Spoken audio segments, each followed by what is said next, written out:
possa nos entender bem a tua palavra. Em nome de Jesus. Amém. Glória a Deus. Então, vamos nessa humildade continuar a aprender do Senhor, no capítulo 9 de Mateus, do Evangelho.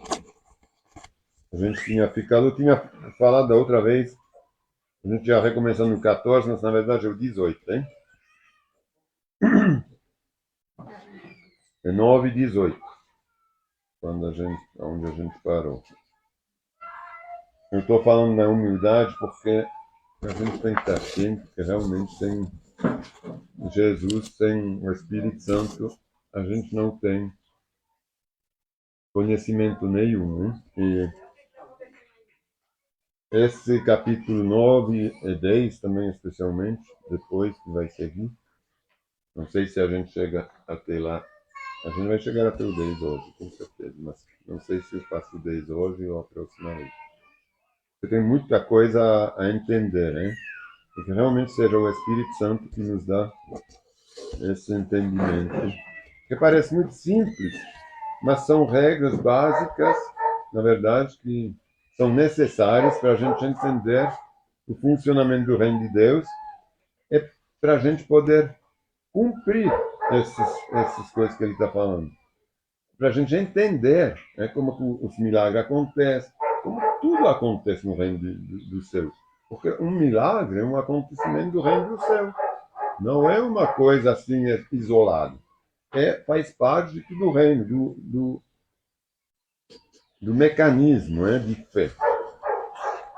A gente estava falando, já começamos a falar, que tudo acontece através da fé. Isso é a coisa mais básica da palavra, é a fé. Começa por crer em Jesus, que ele é filho de Deus. Quem é Jesus? Que ele nasceu de homem, que ele nasceu também do Espírito Santo, que ele foi cheio de Espírito Santo para poder realizar esses milagres. Então a gente acredita em tudo isso. Isso faz parte da fé. É pela fé que tudo, absolutamente tudo, pode acontecer no reino de Deus. E o reino de Deus está aqui conosco na terra. Jesus falou, quando vocês acreditam, quando vocês me veem, naquela época, ele estava falando, vocês estão me vendo, então é porque o reino de Deus agora se aproximou de vocês. Eu estou aqui, ele estava falando dele, né? Então, ele é o reino de Deus. Então, vamos ler. Aqui tem um subtítulo até interessante nessa Bíblia de Spurgeon, no versículo 18, que é Jesus cura em resposta à fé. 18. Enquanto Jesus ainda falava, o líder da sinagoga local veio e se ajoelhou diante dele. Oh, parece nada, hein, essa frase, mas veja quem é. É o líder da sinagoga. A sinagoga eram lugares de cultos, hein? Não era o templo só teve um. Teve outros templos, assim, mas quando a gente fala do templo do Senhor, só teve um. As sinagogas, elas surgiram mais ou menos 150 anos antes do nascimento de Jesus. Por quê? Porque quando eles destruíam os templos, que os romanos estavam meio que contra tudo que era judia, hein? Então eles estavam destruindo as coisas deles, inicialmente. Então eles chamaram isso não de templo, mas de sinagoga. Construir vários pequenos templos que eles chamavam de encontro de não cristão, né, mas de encontro do povo de Deus. Lá eles se encontravam. Não era o lugar onde Deus estava. No templo Deus estava. Tinha lá a arca, tinha essas coisas, lugar de sacrifício. Naquela época a sinagoga era tipo uma célula mas mais um pouco. Não era uma célula caseira, era realmente um lugar de encontro construído para isso, mas sem ser um templo, hein? Então eles não destruíam os judeus, esses sinagogas, porque eles não reconheciam como templo. Os romanos, desculpa. Exatamente, eles não destruíam, eles deixavam eles se encontraram lá. Assim que surgiram as sinagogas. Essa aqui era um líder, quer dizer que era um fariseu. Né? Os fariseus eram os cristãos, os judeus que observavam a lei de Deus, os fariseus. Mas hipocritamente, né? Porque eles viviam de um jeito, falavam de um jeito e viviam de um outro. Só que a gente não tem que perder de vista que todos os cristãos que se converteram na época, quase todos eram inicialmente fariseus também, que acreditaram em Jesus. Hein? Então, uma grande parte não acreditou do povo judeu, mas uma parte se converteu. Ele, como sendo líder, tipo pastor, hein? Como se fosse um pastor hoje da Igreja Católica, por exemplo, porque a gente convive com isso, então a gente é mais fácil para entender. Né?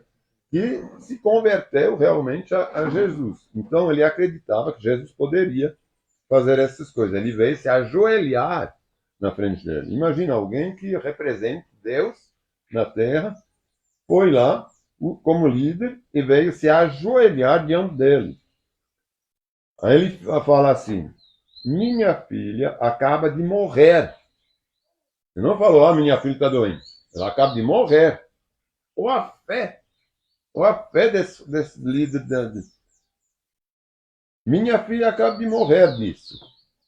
Mas, se o Senhor vier e puser as mãos sobre ela, ela viverá. Da onde que ele tirou isso, hein? Ele tirou isso realmente do coração dele. Porque vê que aqui está escrito Senhor com minúsculo. Então, é bem claro que o Senhor, Jesus, naquela época, era visto como um apóstolo, como um profeta, porque ele não era o Senhor Deus. Né? Aqui, ele ainda era visto como Senhor, como um Senhor, qualquer um Senhor, mas com poderes, certo? Mas se o Senhor vier, puser as mãos sobre ela, ele viverá. Então a fé, isso começa pela fé dele. Hein? Então Jesus e seus discípulos se levantaram e foram com ele. Jesus e seus discípulos, eles foram. Naquele instante, uma mulher que havia 12 anos sofria de uma hemorragia, se aproximou por trás dele e tocou na borda do seu manto. Pois pensava, se eu apenas tocar em seu manto, serei curado. Como tem muitas coisas. Aqui, na mesma hora que ele estava se levantando com os discípulos para ir lá ressuscitar, não curar. Ressuscitar a filha do líder da sinagoga, nesse instante, uma mulher veio por trás dele, e no pensamento dela, essa aqui é fé. A fé é o quê? A demonstração das coisas que não existem, mas que a demonstração delas, a gente deixa reais as coisas que ainda não existem em pensamento. Nesse instante, uma mulher que havia há 12 anos sofria de uma hemorragia, aproximou-se por trás, nem para ele ver, e tocou a borda do seu manto, pois pensava, ela acreditava, se eu apenas tocar em seu manto, serei curado. Só de pensar, de acreditar, não, se eu puder só tocar ali, eu vou estar curado. Essa aqui é a fé em ação. Essa aqui não é fé de Jesus. É fé dela, hein? Jesus nem tinha visto, ele não sabia até então que ela estava atrás. Ela veio por trás, porque uma mulher que tinha perda de sangue naquela época, ela não podia tocar em ninguém. Ela era vista como impura, hein? Na lei dos judeus. Então, naqueles dias da menstruação, ela era vista como impura. Então, ela tinha que ficar longe do pessoal. Então, ela foi por trás, porque é escondida, hein? Não, eu estou impura. Então, não, mas se eu consigo tocar nele, eu vou estar curado. Faz 12 anos que eu estou não posso mais viver em sociedade normalmente. Não. Era um castigo terrível. Né? Aí quando Jesus chegou... Bom, aqui não está escrito, mas eu vou só fazer um paralelo. Quando ela tocou o manto, em outros evangelhos está escrito que Jesus se voltou e falou, quem me tocou? Né? Porque ele sentiu virtude sair dele. Algum poder, né? Poder. Ele sentiu, Jesus, ele falou, puxa, alguém com a fé dele foi curado, me tocando. Então eu senti isso. Olha como é forte, hein? Não é nem Jesus, nem sabendo, hein? Ele ficou sabendo só quando ela foi curada. Aí ele se voltou para ela, em outros evangelhos, e falou, a tua fé te curou. Não foi ele, foi realmente só a fé dela que a curou. Não foi uma intervenção de Jesus. Porque ele sentiu a coisa sair dele. Continuando aqui. Quando Jesus chegou à casa do líder da sinagoga, viu a multidão agitada e ouviu a música fúnebre. Aí ele falou, saiam daqui, disse ele. A menina não está morta, está apenas dormindo. Tem que ter fé para falar isso. Mas tem que ter fé. Todo mundo sabe que ela morreu. Aí chega lá Jesus, é filho do homem, né? Ele é chamado de filho do homem, Jesus. Porque nasceu de mulher humana. É através do Espírito Santo que ele está fazendo tudo isso. Ele tinha o mesmo corpo que a gente. Tudo igual. Ele não era imortal, né, Jesus? Então, tudo ele agia através do Espírito Santo. A gente tem que realmente pegar o nosso modelo, a nossa esperança, tudo é Jesus Cristo. Ele fala depois, que a gente vai ver, que tudo que ele fez a gente vai fazer maior ainda. Porque a gente tem a mesma natureza. Aqui ele não tem uma natureza divina, ele se fez carne. É isso que a gente tem que entender. Muita gente acha que quando fala de Jesus, fala de Deus na terra, é verdade, mas fala de um Deus vivo. E não é. Quem é vivo é Deus nele, através do Espírito Santo. Jesus é um homem, ser humano, feito de carne e osso, de sangue, de cérebro. Ele sente as coisas, ele tem dores, ele é igual, ele é um ser humano. Só que ele nasceu sem o homem, sem pecado, porque o homem ele é pecador, né? Desde Adão. Então, Deus não queria que Jesus fosse contaminado pelo pecado de Adão. Então, ele não nasceu de um homem, mas do Espírito Santo, que é puro. Mas nasceu de uma mulher como sendo carne e osso. Ele é a palavra encarnada. Então, Jesus não era um Deus por nascimento. Ele se tornou poderoso e com autoridade através da ação do Espírito Santo quando ele foi batizado pelo João Batista.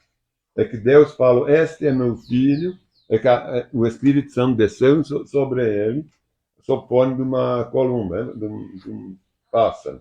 Então, que a gente entenda bem isso, que a gente tem que ter essa fé quando a gente vê alguém, não, você vai estar curado, pode parar, que essa doença ela não é tua, é que você vai ser curado, você está curada.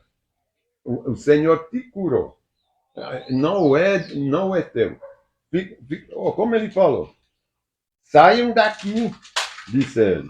A menina não está morta, está apenas dormindo.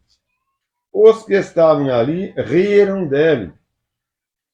Aí você vê, você fala, não, peraí, Deus vai te curar. Vai sim. Mas a gente tem que ter essa fé. Depois que a multidão foi colocada para fora, Jesus entrou e tomou a menina pela mão. E ela se levantou. Ou como é simples. Ele não começou a bater do pé, a fazer imploração. Oh, Senhor, meu Pai, pelo teu amor, oh, faz isso, faz aquela coisa. Ele não implorou, fez uma oração de 10, 20, 30 minutos, passou de jejum, sei lá quanto tempo. Não. É como quando ele manda o demônio embora. Ou tem autoridade ou não tem. Se tem autoridade, o si é si. eu mando embora, vai embora. Não, não tem que implorar. Não tem que implorar. Como a Miriam falou agora, a graça não é uma coisa que a gente implora. A gente tem ou não tem, recebe, aceita a graça, através da graça a gente aceita a autoridade, a gente tem essa autoridade, a gente não tem. Se a gente tem ela, não precisa fazer muito esforço. É só fazer. É só fazer e pronto. O que ele toma? Depois que a multidão foi colocada para fora, Jesus entrou, tomou a mão da menina pela mão, ela se levantou. A notícia desse milagre se espalhou por toda a região. A humildade de Jesus, é isso que é muito importante. Ele não fez um escândalo, chegou lá, ele é o quê? Eu sou Deus, eu vou curá-la. Não, ele falou, não, vão embora, para com esse negócio, porque era música fúnebre, hein? De enterro. Ele falou, não, agora sai todo mundo, vai embora, ela não morreu. Param com essa música, com essas coisas, não quer isso, não. Só isso, mas ele ficou humilde. Ele só falando, ela não morreu, ele não falou, eu vou fazer agora na frente de vocês uma coisa maravilhosa. Não, nunca se vangloriou. Aí depois que Jesus saiu dali, no versículo 26, 2 cegos, você vê como é uma coisa atrás da outra? Ele nem acabou de fazer uma coisa, o pessoal estava lá atrás dele só para receber cura. É Jesus só fazendo. Depois que Jesus saiu dali, 2 cegos foram atrás dele gritando, Filho de Davi, tenha misericórdia de nós. Você vê como eles vê ele como um ser humano? Como antes ele não foi chamado de Senhor com S maiúsculo. Aqui de novo, filho de Davi, eles vê a descendência dele, que é um justo, hein? Filho de Davi, tenha misericórdia de nós. Quando Jesus entrou em casa, os cegos se aproximaram e ele lhes perguntou, vocês creem que eu posso fazê-los ver? Ou como é importante, a gente falou disso hoje de manhã. A primeira coisa, quando a gente está querendo a intervenção do Senhor com alguém que a gente não sabe ser convertido, lá eles não eram convertidos, hein? Esses 2 cegos. Aí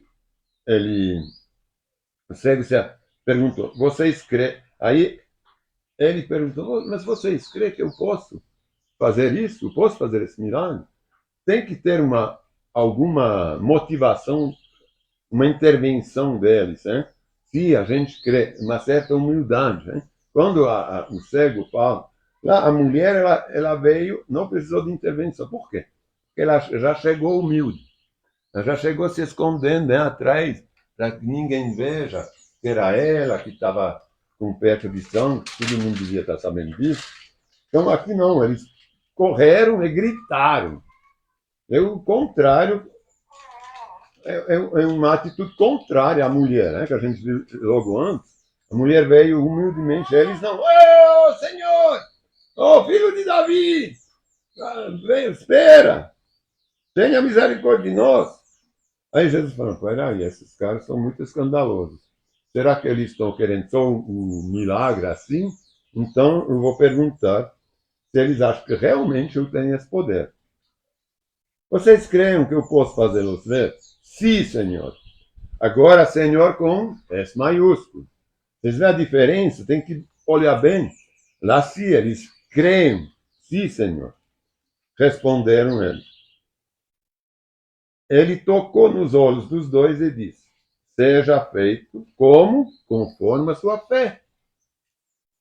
Ele não falou, sejam agora curados pelo meu poder. Seja feito. Vocês creem? Vocês falaram que crê mesmo, de coração? Ou foi de boca para fora? Vocês falaram de boca para fora? Assim também será a sua cura. Vocês creem que eu posso fazer isso de coração? Então será feito conforme a sua fé. Ele tocou nos olhos dos 2 e disse, seja feito conforme a sua fé. Então, os olhos deles se abriram e puderam ver Jesus, que os advertiu severamente. Então a fé deles era real. isso foi a prova que a fé deles era real, porque ele não falou que seja feito conforme a sua fé. Eles não começaram a enxergar, viram Jesus. Então, é um fruto. É um fruto imediato da fé deles. É a cura. Aí Jesus os advertiu severamente: não contem para ninguém.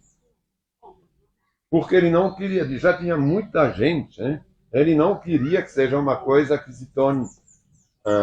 Já estava assim, o pessoal já via demais, né? Só pelos milagres. É por isso que ele estava precisando sempre perguntar aqui: oh, mas você quer que eu possa? Porque eles viam mais pelo milagre que pela fé.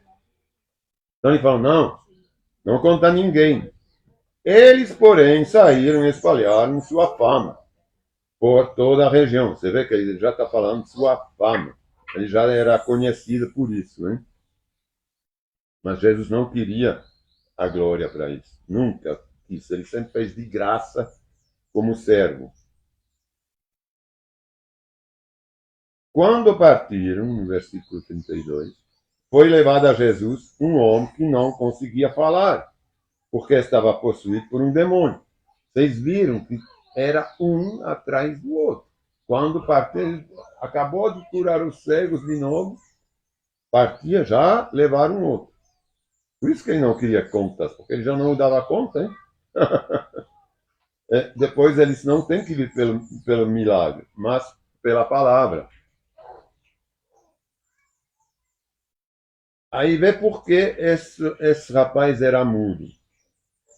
Quando partir, foi levado a Jesus um homem que não conseguia falar, um mudo, porque estava possuído por um demônio. Ele não era mudo. Você vê como a doença na Bíblia, ele quase sempre ele é relacionado a algum fato espiritual. Ou um pecado que é espiritual, né? Ou lá, justamente, o fato das trevas, né? Do diabo agindo na vida dele. Aí, como que ele foi curado? É por isso que a gente precisa do discernimento dos espíritos, do Espírito Santo. Porque não adianta, aqui não adiantaria orar para a garganta dele. Porque a garganta não tinha nada, não.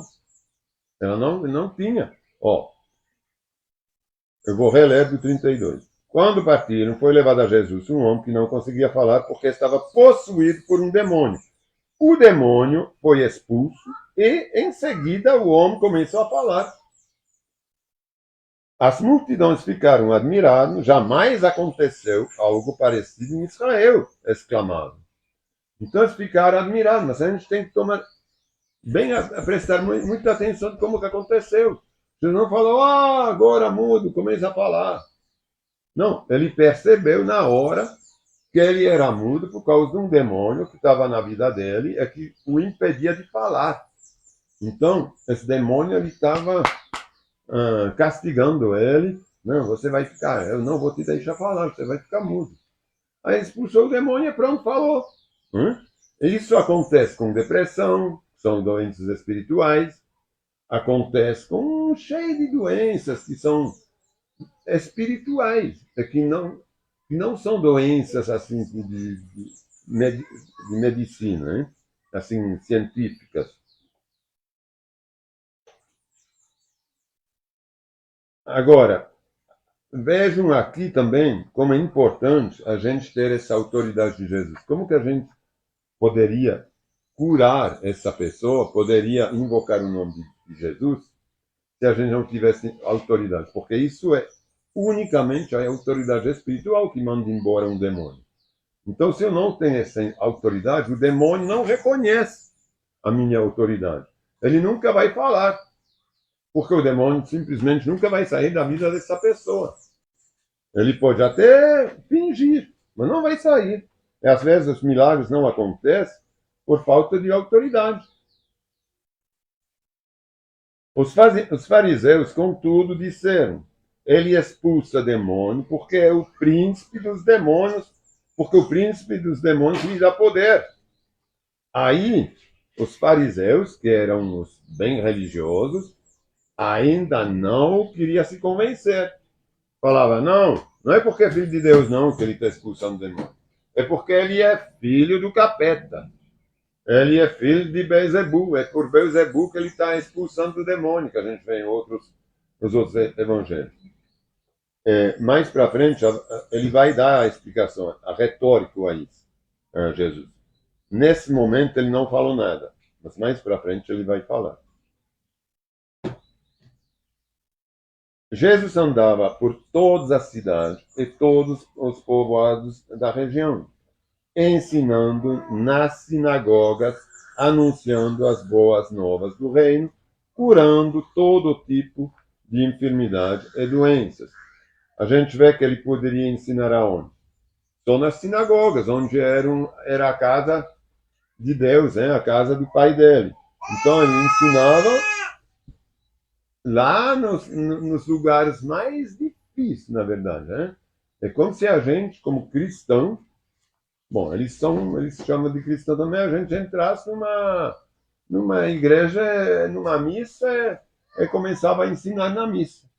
Né? É isso que ele fazia lá. Teria que ter coragem mesmo. Porque nas sinagogas que ele ia. Ele falava que ele era filho de Deus. É por isso que ele foi apedrejado, hein? Mandado embora, muitas vezes. Quando viu as multidões, teve compaixão delas, pois estavam confusas e desamparadas, como ovelhas sem pastor. Ou como isso agora aqui atestado, hein? Que todas as sinagogas, elas não levavam as pessoas para Deus. Porque ele fala assim, quando viu as multidões, teve compaixão delas, pois estava confuso e desamparado, como ovelhas sem pastores. A gente está falando de quem? Do povo de Deus, dos judeus. Mas não está falando lá de um povo egípcio. Não, são os povoados onde ele estava morando, onde tinham os judeus. Era tudo judeu, acreditava em Deus, que tinha recebido uma educação de judia, né? Que acredita em Deus. Disse aos discípulos, a colheita é grande, mas os trabalhadores são poucos.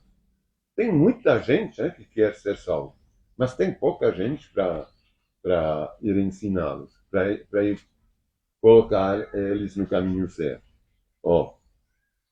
A colheita é grande, mas os trabalhadores são poucos. Oram ao Senhor da colheita. Peçam que Ele envie mais trabalhadores para seus campos.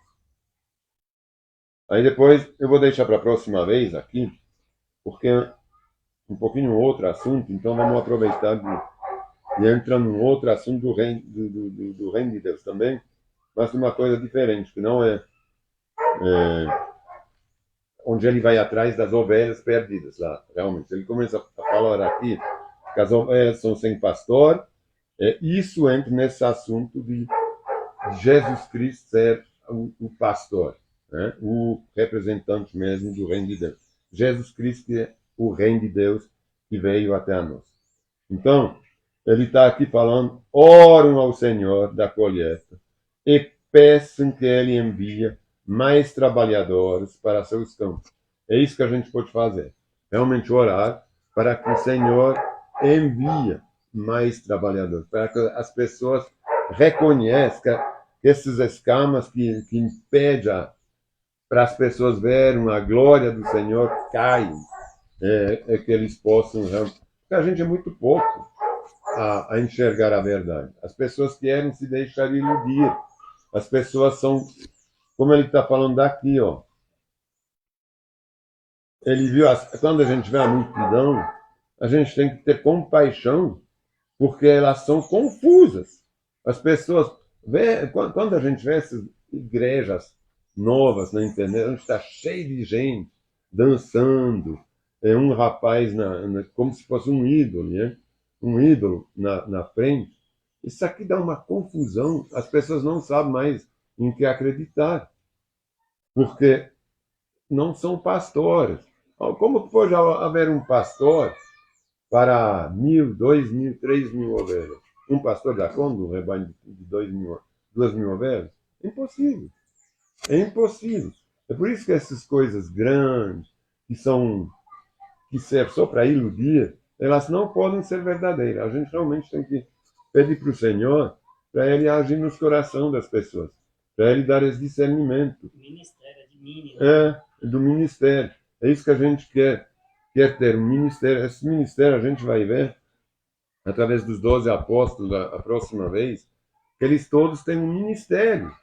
É como aqui, por exemplo.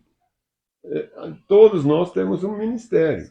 Vocês nas suas casas, eu agora falando aqui na frente, mas tem que ser realmente de graça, tem que ser uma coisa que vem de Deus. Porque se não é de graça, como Jesus deu de graça, a gente tem que retransmitir de graça. É um ministério de graça. É para o sustento.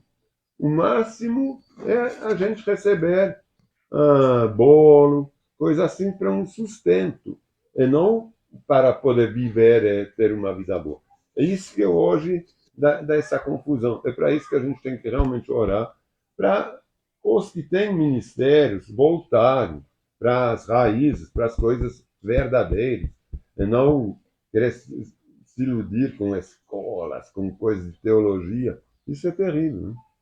Quando a gente parte para esse sentido, para ganhar dinheiro e ser bem-sucedido como pastor, ser um pastor bem-sucedido. Não existe, hein?